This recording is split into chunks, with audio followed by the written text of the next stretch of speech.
Let's take it back down now. Let's take it back down. I'm so pleased to have been asked to be the keynote in Birmingham. In Birmingham, my hometown, Bab. And it is a great city. I'm absolutely passionate about Birmingham and about celebrating everything that Birmingham is doing. So please do, as Andy said, have a look around, take in the sights and the scenes. I'm going to be speaking about my book. Yes, I'm still in shock a little bit about it. And what's really exciting about the book is that it very much relates to my school and the work that we do as a school. Khalid's already talked about me, but I'm just going to flag up reading teachers. I'm absolutely passionate about children reading for pleasure, not having to read a book and answer questions about it, just enjoy that book and enjoy the reading. That book is a really excellent book that gives schools, secondary and primary, lots of information about how to do that really well. And I've got a chapter in there alongside another head teacher that talks about leading on reading as a reading head teacher. And I do think it needs to be culture. And if it's not culture, then it just becomes one person advocating it. So just a book to signpost you to as well, reading teachers. We are a research school, an EEF research school, and we've been a research school for about 4 years now, working with schools across the West Midlands to engage them with evidence-informed practice. And what the research schools do is mobilise the evidence and making it accessible as part of the guidance reports. And then we kind of scale up and push out. And as Professor Becky, who's our CEO for the EEF, this is what she says. And I really tune into this statement because it's not about any answers in terms of the research that the EEF puts out, but what it is, it's about the best bets and schools having some signposts, so the things that they can tune into that may potentially help them to do well. And we certainly as a school, we found that really useful for us. It chimes really well with Ron Berger's book. And if you haven't read Ron Berger's book, please do. My book is just literally a peek into the work that he's been doing for years. And I had a great opportunity of working with him in putting my book together, which is literally the research linked to the ideas that he had. Not that he needed that, he didn't need any of that, but it was nice to work with him to do it. And this is what he says. There are no answers. These are just models and metaphors and ideas. And I think as we stand here and speak to each other today, it's not about telling anybody that this is the way you need to do it, because nobody knows. But we've got to have a go. We've got to have a good go for our children. So as I said, my book brings the evidence to Ron Berger's seminal work with his toolkits, because Ron Berger is a carpenter, and lots of his metaphors are about his work as a carpenter. And I'm sure everybody's seen Austin's Butterfly. Hands up if you haven't seen Austin's Butterfly. I always do this as a one person in the room. One person? Never. All right, where have you been? That's really, have a poor you. Have a watched later on. Have a watched later on. But what's you never see? Okay, I got really emotional watching the video. Yes, it is. And when I was speaking to Ron, one of the things he said. I mean, I'm putting my own language onto what Ron says. When the child was asked to do, when Austin was asked to do his scientific drawing, remember it's not art, so it's not about telling Austin that your artwork's crap. It's about saying to Austin, it's a scientific drawing, you were observing and watching, and you had to kind of replicate what was there. And Ron Berger is very much about the fact that often as teachers, we leave children there, particularly children in areas of high disadvantage, and we're happy to accept that, and we're, oh, well done, oh, you're so good, great drawing. Well, actually, it was crap. there. And Ron Berger talks about the fact that, children in areas of high disadvantage deserve the best teaching to get them to there. That's what Austin is capable of. And if we'd left him there and been happy with that, then that's what Austin thinks is okay. And it's not. It's not good enough for us to think that we don't have to get the full potential out of our wonderful children. So Ron Berger said to me, Sonia, that has to be the cornerstone of the book. That's got to be the kind of pillars on which the book stands. And this is what he says. It's about that underestimating that we often do with children who happen to be born in particular areas. So my book kind of pulls all of that together. And one of the things that I focused in on in the book is about culture, of course, we know. And children need to enter a culture that is powerful. And I'd like to think that in our school, we've cultivated that. Children know that when they come into St. Matthew's, we mean business in our school. We're here to support you to be the best that you can be. We're about 10 minutes down the road that way, but we don't look like this. We're nothing like this. It's a very different context. It's a very different area, but that doesn't matter. In fact, it means that we've got to work harder for our children so that they can access all of the things that we want them to access, because that's about equity.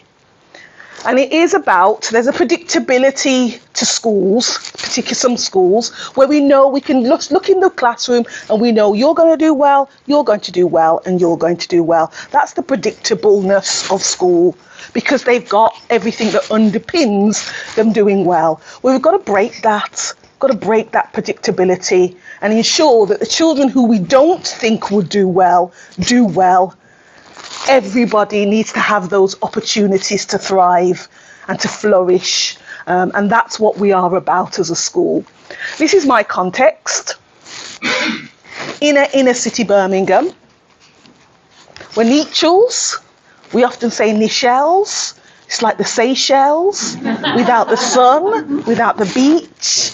But the children, oh my goodness, when you come into we had a film crew come in to film us we do Latin at St. Matthew's, and we had a film crew come in yesterday to do some filming for Classics for All, and they were so excited about the children. They said, "What your children are just they're amazing." And I love that. I love when people can get the sense of who our children are. They want to learn. They're thirsty to learn, and it's great to be able to give them all the good experiences that they deserve. It's their right to have those good experiences. So as a school, we sat down and thought about the things that we thought were important for us. And there's thousands, of course, but we got it down to 6. And these are the kind of 6 pillars for St. Matthew's that we focus in on, work towards, and kind of it guides our thinking and our practice. And one of the key ones is funds of knowledge and diversity. And it comes from the work of Louis Moll. And Louis Moll talks about often children in areas of high disadvantage are seen as deficit. That would be me. I'm from Highgate, which is about 15 minutes that way, and that is an area of high disadvantage. I ain't deficit. No way. So it's about us using what children bring to school, they're the cultural capital that they already have.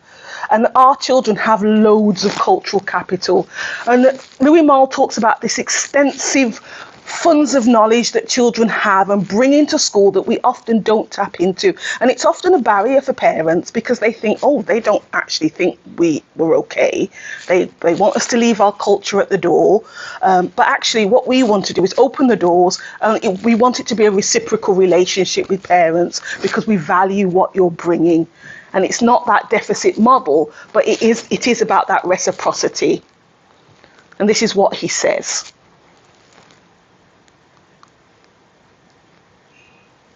So we call it Literacy Lives, and this is my literacy life. These are some of the key things that mean that I would have in my backpack the Bible. I went to church extensively. My parents, I was there day and night, literally. And I knew the Bible inside out, particularly the stories of the Bible. And often, if you had to recite, I was there, yes. And when I went to secondary, when you're in the secondary exams and you had to, in RE, rewrite the story of the prodigal son. I had that down, 20 out of 20 every time. Email letters, because my grandparents from Jamaica, and they used to send email letters, and we also just run to read them. And I remember it: greetings in the precious name of Jesus, soon coming King, how keeping hope fine. That's why they always started, and that was about 40 years, and I still remember that. That's Moseley Road Library. That's about 20 minutes from here, and that is the first library we were sent to as children. I remember getting 8 books, and you're like, whoa, free 8 books, amazing. And when I was 17, I went to work there. And on a Wednesday, it used to be closed. I was just a volunteer because I didn't want to work on a Saturday. I wanted to go to town with my friends. And I used to have to repair books, but I didn't repair. I just read and read and read and read. So that's my favourite place. And then Stig of the Dump is probably the book I remember being read aloud in school and actually thinking, whoa, books are amazing. Books are amazing. And I didn't really get on with Mr. Cassidy, as was the teacher, but actually when he read Stig of the Dumper Lad, I loved him. Because he used to let us lie on the desk. Remember the wooden desk? You wouldn't remember because you're all young. But the wooden desks, and used to peel off the varnish and make a little pile. That was just me. And it was brilliant. So that's my backpack. Those are the things that were important to me. That's my cultural capital. But often no one tapped into that. Because I was from Highgate, that area where nobody really goes, nobody really likes, they didn't think I was bringing anything to the table. And actually, if they asked me, they'd ask my parents. My parents wanted me to have a good education, but they didn't really tune into any of that. So I want you to talk to the person next to you. What's in your backpack? What's important to you? What did you bring to the table when you went to school? Just have a quick discussion. What's in your backpack?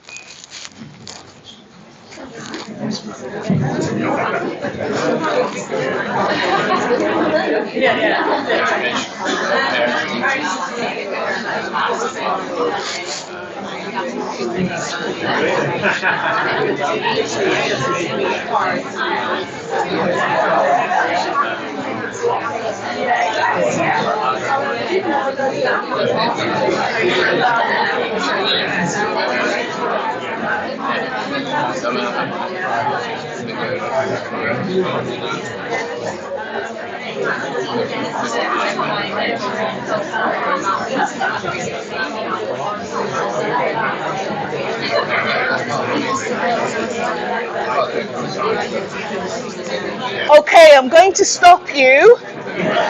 A, because I don't want you to speak for too long, but B, I don't want you to reveal too much about yourself. Keep a little bit back for yourself. We've built that idea, that opportunity for children to share their literacy lives into our curriculum, and we call it the hours. We start with our lives, our families at the beginning, in autumn 1. Then we move on to our community. And one of the things we want our children to do is that you're in Nechells, you better learn to love it. And Nechells is fantastic. It's got such a history. So we reveal that history and get the children to really position themselves within their community and to love that community. And then we move on to our world, our global village, looking at ourselves as citizens of a global world. We talk about our passions, what are the passionate things that have happened in our community that have made the difference. And then we end up with our future. What are we looking forward to?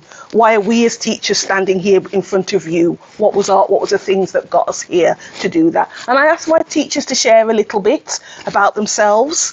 And the children love that. Oh, Miss does that, Miss does that. They love all of that. We don't say too much, teachers, but just a little bit, reveal and share. And it's about really ensuring that those funds of knowledge are front and centre within our curriculum. The other way that we do that is through books. And I'm very much an advocate of diversity and representation within books. Even if you're in an area where it is mainly white, because the world is diverse and children need to know that and feel that and see that. And I read this book to reception. Auntie's hair is shaved real short, much like the head of a lioness. She's cool, stylish and carefree. That's how she likes it best. And one of the reception children said, "Miss, that's you." No. And I was like, yes, yes it is. And that's because she saw me in the book. And that's really important. It's really important that we offer children those opportunities to see each other in the text that we're reading. And of course, the national curriculum says the best that's been said and the best that's been thought, but who's best and who's thinking? It's about being really clear about ensuring that it's not just certain people, but a range of people. So we do offer our children lots of opportunities to do lots of different things. We do LAMDA, London Academy of Dramatic Art, Music and Dramatic Arts. We have 17 distinctions last year because we want our children to be able to stand up and talk and feel confident. So we do offer lots of leadership opportunities as well. And what we're trying to do is work in the middle there. We know our school, we know our context, we know our parents, we know the diversity and the poverty within our own area. But we also know that there is evidence out there that will support us with the work that we do within our schools. So we try and work out that sweet spot in the middle, equity and evidence-informed practice. And that's certainly what we're about, because we want that equity to drive what we do. So we have school mottos, like every school, and they can become wallpaper. One of the values that we've really picked out is courage, attainment, pride. And of course we teach Latin, so we've got Gere Pilium cum dignate, wear your cap with dignity. But when we were looking at those, we thought to ourselves, when we were reading Andrea Tessa Fitzgerald's work, they can become wallpaper. And often, when you think about who's achieving the most in your school, is it really equitable? Is it really equitable? So as a school, we came together and teachers particularly just went through, what does it mean to be a courageous teacher? What does it mean to be a teacher who wants their class to attain? What does that look like? It means a teacher that's a scholar, a reader, someone who wants to move their learning forward as well. And then having pride in our children. We have to be proud of our children and wanting them to do well because of this. That's what's going to influence our culture. And these two books have been quite seminal in terms of our thinking as a school, particularly Zaretta Hammond. This is what she says. And when she talks about our students, she's often talking about students in areas of high disadvantage. We have to create that space for them to flourish because this is what we want. We want them to have choices. And often children in our school are the first children going to university, the first children who are moving out of Nechells. And it's not that we want our children to move out of their area. Nechells is fantastic, but they've got to have the choice. And that's the key thing for us. I'm going to skip past a couple of these things because I do want to get to my video. So I'm going to skip past. One of the things that we try and do from Ron Berger's book is about exemplar work. And we are very much about our children seeing that their books are a representation of them. So getting them to do good handwriting, getting them to think about good presentation is really important. So as Ron Berger says, they've got to see it to be able to do it. So we keep pieces of work, we showcase those pieces of work. And this is our reception child, year 1, year 2, year 3, year 4, and year 5 and 6. And just showcasing the fact that we are talented, we can move our learning forward, we can achieve really highly. And one of the things that we do is we have these little flaps where our children keep their drafts, because actually there's a journey that you've been on to get that wonderful piece of work. And we want our children to have pride in the journey as well. And that's really important. It's about that good modelling as well and that good metacognition. And again, we're really focused in on some of that work around enabling children to become independent learners. And the EF Metacognition Guidance Report is really good for that, supporting schools and teachers to think about that. The other thing that we've really worked on is critique. and getting our children to feel that there's a space where we can support each other to improve our work. And there's been some amazing work using Ron Berger's kind, specific, helpful feedback to really move our children's work forward. And in the book, there's a lovely case study by Kate Jones, which kind of moves that thinking forward a little bit. And it links very closely to the EF report about feedback. And often as teachers, you set children some work, wait till they've jumped off the edge, the work's crap, and then we say, oh no. But actually, we need to give them feedback all the way through. And children need to be able to support themselves, support each other, to give themselves that feedback, and teachers to build it in so that that work can improve. And that's the kind of model that we use when we took part in the Clipper Awards. And we always try to get our children to take part in outside external opportunities to make their work public. And one of the things that Ron Berger says is that you've got to give the children the language of critique. So when we were doing our videos, our poetry videos, reciting them, we watched loads and loads of videos of poets, and we talked about automaticity, intonation, and then the children were using that language with each other, rather than just saying, oh, that's good, that's not so good, that's loud, that's soft. We wanted them to actually use the language. And then we made it public, and we have lots of opportunities for children to showcase their work, both internally and externally. These are our Year 5s giving critique to Year 6s about their end of year hoodies, which Year 6s hate to the bone. But they know that there's a lot to learn. And then we showcase our children's artwork. We have a big gallery that we do for our parents, and they come in and they buy their children's artwork, and they try to buy other children's artwork as well. We say, no, you only can buy your own. But lots of opportunities to make that work public and showcase it, which is really nice for the children and their parents. And we won the Clipper Awards. And we went to the Cheltenham Literature Festival, and the children were able to recite their poem in front of 5,000 other children, and had their picture taken with Michael Rosen, who was the overall winner. So it is about those aspirational opportunities for children and giving it to them, and they can get there and they enjoy it. And the final thing is about teachers and teaching of excellence. This job is hard. It is so difficult, it's so challenging, and the current climate is not making it any easier. But I love teaching, and I hope that you're here because you love education and teaching too. And it's about seeing ourselves as learners, scholars, observing, identifying good practice, seeking it out so that we can make our profession even better, and hopefully get more people wanting to take part in it as well. And it links to the teacher standards. It links to the standards for professional development. And as Dylan Williams says, this famous quote, it's not because we're not great. We're fantastic. But certainly for children who are in areas of high disadvantage, we just need to get better and better and better. And we can do that in a supportive way. It doesn't have to be a battle. And there's great resources out there, Unity, evidence-based practice, some great things out there. And a lovely quote from the great Vivian Robinson. It's our core business, teaching and learning. So we've got to take pride in it and take pride in improving ourselves and getting better at it. And I've gone full circle. Ron Berger talks about being proud and finding the beauty in what we do, because we don't want to do this. We don't want to underestimate our children. But of course, one of the things I'm just going to flag up is that, of course, if we're doing more things, we've got to make sure that we stop doing other things. We're very good in our profession of piling things on our teachers, layer upon layer upon layer, and then our teachers crumble, and then we wonder why.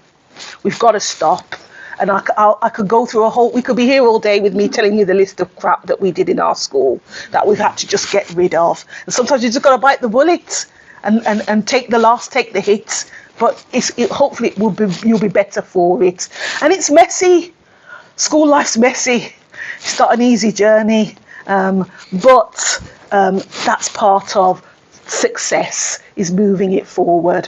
One of the things that we did, and I just want to end on this video, one of the things that the evidence was telling us in primary was that primary homework is not really worthwhile. And our teachers were saying, to me, Miss, gosh, we hate marking it, we're not using it. So we did look at the evidence. What is the evidence telling us? Of course, there's always lots of things in the press. Parents love homework in primary. They're always telling you if they haven't got homework, they're asking you for it because they think it does something. So we looked at the evidence. And on the EF toolkit, there's lots of support behind that. And it does talk about the fact that for secondary, it is very purposeful if you put it back into its context in the classroom. But without putting it back into its context, it's not worthwhile. And there's lots of caveats for that, and I won't go through them. But this is one of the key ones. It's got to be integral, not an add-on. And often homework is that separate thing to the learning. So how do we take it back? So one of the things that we thought is we'd use our Google platform to get our children to do some videos of the most enjoyable bits of learning that they'd done for that week or every 2 weeks, and get their parents to film them and upload that video onto the Google platform. And I'm going to show you the Year 1 video, and hopefully it works. Yes, today I'm going to talk about United Kingdom. United Kingdom have 4 countries. Is Scotland, England, Wales and Northern Ireland. The capital city of Scotland is Edinburgh. The capital city of England is London. The capital city of Wales is Cardiff. The capital city of Northern Ireland is Belfast. Thank you, everybody. And isn't that just lovely? And she drew the map. Her parents filmed the video, and we show the videos then in class. And it's a great way of just seeing what the children have learned and remembered and enjoyed in their learning. And it's been so fantastic to just watch the videos and share them and talk about them in the class. For us, it's about how can we make homework meaningful then. So it's always about that thinking. What can you do? What can you do? How can you support it? Because this is what we're trying to do. This is our bottom line. We want our children to flourish. We want them to do well, regardless of where they're born. And it's about social justice. That's what we're enacting. Thank you very much.